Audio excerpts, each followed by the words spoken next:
بسم اللہ الرحمن الرحیم۔ الحمد للہ رب العالمین، والصلاة والسلام علی سید المرسلین و خاتم النبیین، اما بعد۔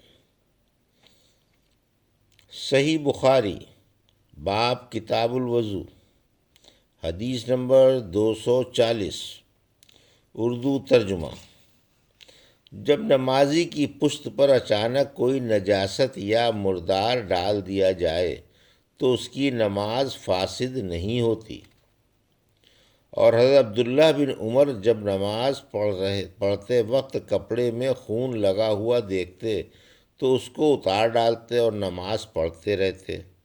ابن مسیب اور شعبی کہتے ہیں کہ جب کوئی شخص نماز پڑھے اور اس کے کپڑے پر نجاست یا جنابت لگی ہو، یا بھول کر قبلے کے علاوہ کسی اور طرف نماز پڑھی ہو، یا تیمم کر کے نماز پڑھی ہو، پھر نماز ہی میں کے وقت میں پانی مل گیا ہو تو اب نماز نہ دہرائے۔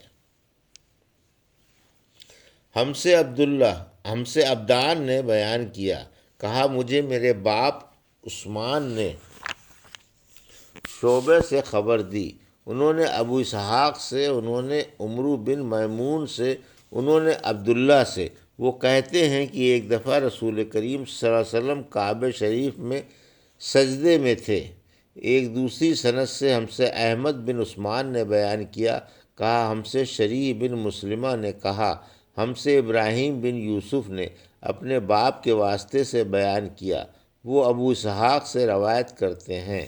ان سے عمرو بن میمون نے بیان کیا کہ عبداللہ بن مسعود نے ان سے حدیث بیان کی کہ ایک دفعہ رسول کریم صلی اللہ علیہ وسلم کعبے کے نزدیک نماز پڑھ رہے تھے اور ابو جہل اور اس کے ساتھی بھی وہیں بیٹھے ہوئے تھے، تو ان میں سے ایک نے دوسرے سے کہا کہ تم میں سے کوئی شخص ہے جو قبیلے کی جو یعنی اونٹنی ذبح ہوئی ہے اس کی اوجھڑی اٹھا لائے اور لا کر جب محمد صلی اللہ علیہ وسلم سجدے میں جائیں تو ان کی پیٹھ پر رکھ دے۔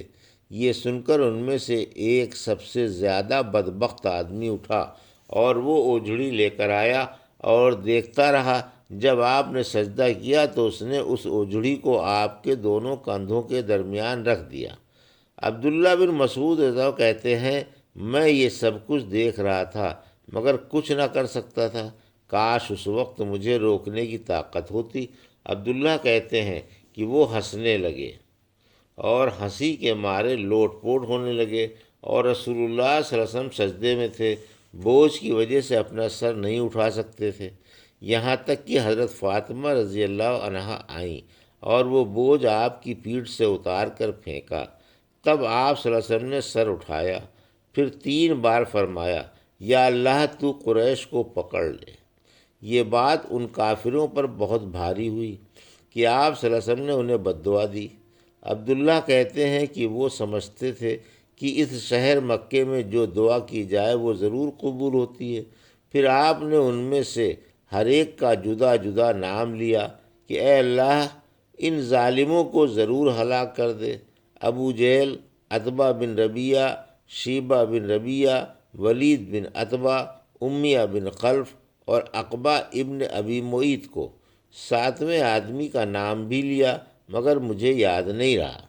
اس ذات کی قسم جس کے قبضے میں میری جان ہے، جن لوگوں کے بد دعا کرتے وقت آپ صلی اللہ علیہ وسلم نے نام لیے تھے، میں نے ان کی لاشوں کو بدر کے کنویں میں پڑا ہوا دیکھا۔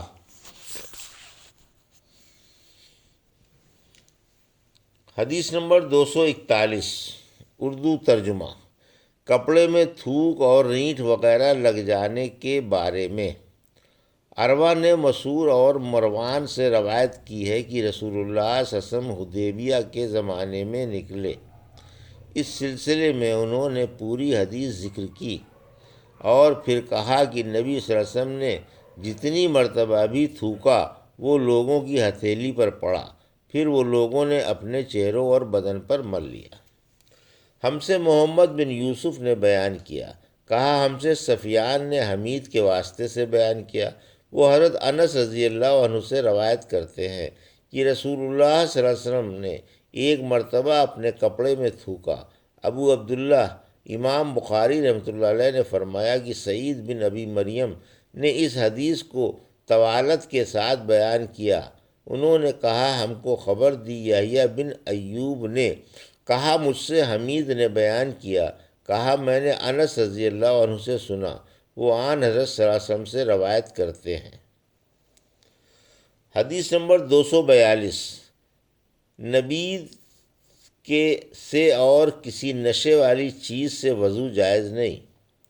حضرت حسن بصری اور ابو العالیہ نے اسے مکروہ قرار کہا، اور عطا کہتے ہیں کہ نبیذ اور دودھ سے وضو کرنے کے مقابلے میں مجھے تیمم کرنا زیادہ پسند ہے۔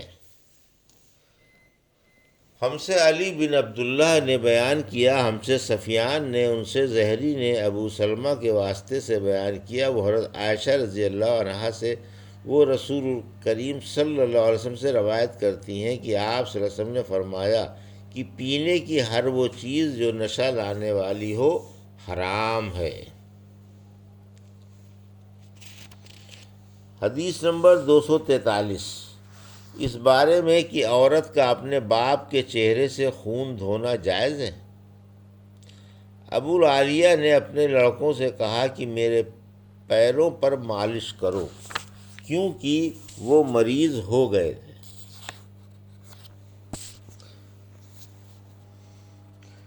ہم سے محمد نے بیان کیا، کہا ہم سے سفیان بن عینیہ نے ابن ابی حازم کے واسطے سے نقل کیا، انہوں نے سہل بن سعد الساعدی سے سنا کہ لوگوں نے ان سے پوچھا، اور میں اس وقت سہل کے اتنا قریب تھا کہ میرے اور ان کے درمیان کوئی دوسرا حائل نہ تھا، کہ رسول اللہ صلی اللہ علیہ وسلم کے احد کے زخم کا علاج کس دوا سے کیا گیا تھا؟ انہوں نے کہا کہ اس بات کا جاننے والا اب مجھ سے زیادہ کوئی نہیں رہا۔ علی رضی اللہ عنہ اپنی ڈھال میں پانی لاتے اور حضرت فاطمہ رضی اللہ عنہا آپ کے منہ سے خون دھوتیں، پھر ایک بوریے کا ٹکڑا جلایا گیا اور آپ کے زخم میں بھر دیا گیا۔ حدیث نمبر 244۔ اردو ترجمہ۔ مسواک کرنے کا بیان۔ ابن عباس نے فرمایا کہ میں نے رات رسول اللہ صلی اللہ علیہ وسلم کے پاس گزاری تو میں نے دیکھا کہ آپ صلی اللہ علیہ وسلم نے مسواک کی۔ ہم سے ابو النعمان نے بیان کیا، کہا ہم سے حماد بن زید نے غیلان بن جریر کے واسطے سے نقل کیا، وہ ابو بردہ سے، وہ اپنے باپ سے نقل کرتے ہیں کہ میں ایک مرتبہ رسول کریم صلی اللہ علیہ وسلم کی خدمت میں حاضر ہوا تو میں نے آپ کو اپنے ہاتھ سے مسواک کرتے ہوئے پایا، اور آپ صلی اللہ علیہ وسلم کے منہ سے آ آ کی آواز نکل رہی تھی، اور مسواک آپ صلی اللہ علیہ وسلم کے منہ میں تھی، جس طرح آپ قے کر رہے ہوں۔ حدیث نمبر 245۔ ہم سے عثمان بن ابی شیبہ نے بیان کیا، کہا ہم سے جریر نے منصور کے واسطے سے، وہ ابو وائل سے، وہ حضرت حذیفہ سے روایت کرتے ہیں کہ رسول کریم صلی اللہ علیہ وسلم جب رات کو اٹھتے تو اپنے منہ کو مسواک سے صاف کرتے۔ حدیث نمبر 246۔ اس بارے میں کہ بڑے آدمی کو مسواک دینا ادب کا تقاضا ہے۔ عفان نے کہا کہ ہم سے سخر بن حویر نے نافع کے واسطے سے بیان کیا، وہ ابن عمر سے نقل کرتے ہیں کہ رسول کریم صلی اللہ علیہ وسلم نے فرمایا کہ میں نے دیکھا کہ خواب میں مسواک کر رہا ہوں تو میرے پاس دو آدمی آئے، ایک ان میں سے دوسرے سے بڑا تھا، تو میں نے چھوٹے کو مسواک دے دی، پھر مجھ سے کہا گیا کہ بڑے کو دو، تب میں نے ان میں سے بڑے کو دی۔ ابو عبداللہ بخاری کہتے ہیں کہ اس حدیث کو نعیم نے ابن مبارک سے، وہ اسامہ سے، وہ نافع سے، انہوں نے ابن عمر سے مختصر طور پر روایت کیا ہے۔ حدیث نمبر 247۔ رات کو وضو کر کے سونے والے کی فضیلت کے بیان میں۔ ہم سے محمد بن مقاتل نے بیان کیا، انہوں نے کہا ہم کو عبداللہ نے خبر دی، انہوں نے کہا ہمیں سفیان نے منصور کے واسطے سے خبر دی، انہوں نے سعد بن عبیدہ سے، وہ براء بن عازب رضی اللہ عنہ سے روایت کرتے ہیں، وہ کہتے ہیں کہ رسول کریم صلی اللہ علیہ وسلم نے فرمایا، جب تم اپنے بستر پر لیٹنے آؤ تو اس طرح وضو کرو جس طرح نماز کے لیے کرتے ہو، پھر دائنی کروٹ پر لیٹ کر یوں کہو، اے اللہ میں نے اپنا چہرہ تیری طرف جھکا دیا، اپنا معاملہ تیرے ہی سپرد کر دیا، میں نے تیرے ثواب کی توقع اور تیرے عذاب کے ڈر سے تجھے ہی پشت پناہ بنا لیا، تیرے سوا کہیں پناہ اور نجات کی جگہ نہیں، اے اللہ جو کتاب تو نے نازل کی میں اس پر ایمان لایا، جو نبی تو نے بھیجا میں اس پر ایمان لایا، تو اگر اس حالت میں اسی رات مر گیا تو فطرت پر مرے گا، اور اس دعا کو سب باتوں کے آخر میں پڑھ۔ حضرت برا کہتے ہیں کہ میں نے رسول اللہ صلی اللہ علیہ وسلم کے سامنے اس دعا کو دوبارہ پڑھا۔ جب میں آمنت بکتابک الذی انزلت پر پہنچا تو میں نے 200 کا لفظ کہہ دیا، آپ نے فرمایا نہیں، یوں کہو وَنَبِيِّكَ الَّذِي أَرْسَلْتَ۔ یہ تھی صحیح بخاری کی باب کتاب الوضو کی حدیث نمبر